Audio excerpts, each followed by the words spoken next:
Hey guys, Vicente. I'm the co-founder of OneXscale, and today I'm gonna be talking to you, explaining to you a few questions, foundational questions that we have encountered while working with gyms, while working with our clients.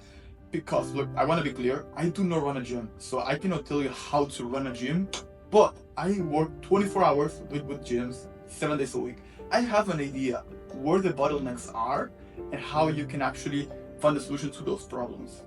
So the first one is, how do you actually define a clear ICP for your gym?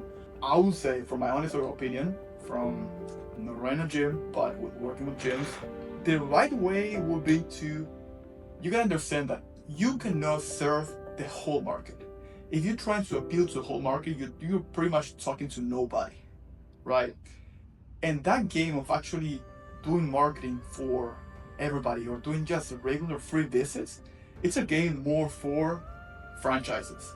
Franchises have the budget you do not have. Knowing that, you can identify what type of customer do you want to serve, right? Because the game of just appealing to everybody, first of all, you don't have the ads and you will waste so much money. That's a game that franchises can play. That's a game you cannot play. You need to get cash fast. You need to get a return investment quick. You need to get down the cost of acquisition. You need to identify. You most likely right now on your gym, you already have an ICP. You probably just haven't realized yet. For example, if you realize you go to a gym and you ask, what is the most common customer you have? And you can be like, well, it's usually a woman from 35 to 55 years old. It's like, all right, well, that's an ICP.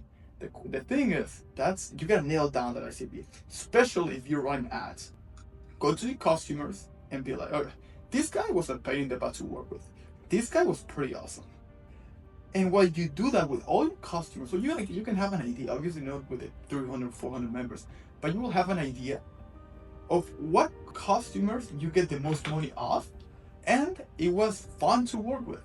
And once you identify a few qualities that all of them have in common, you're like, all right, well, working with these guys was awesome. So I'm gonna find new people like that.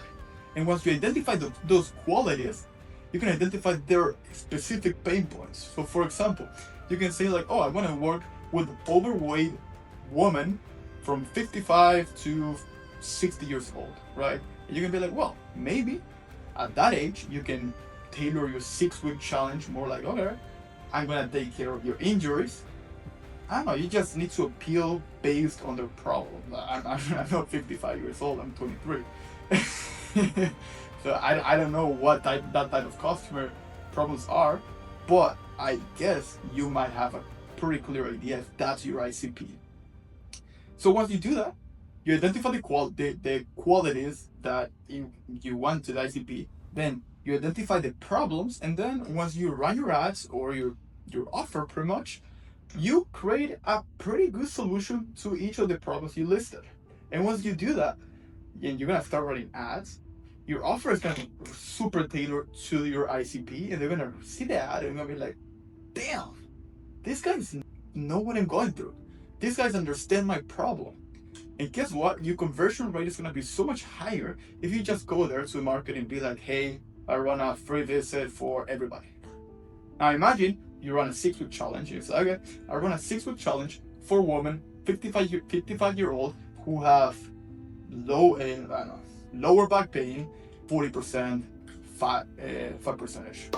If you do that, and if you're that person with 40% fat rate, you're like, oh, well, these guys know what they're doing, so when I go for that. So in my opinion, that's the way you will actually nail down the ICP. And yeah, let's go with the next one.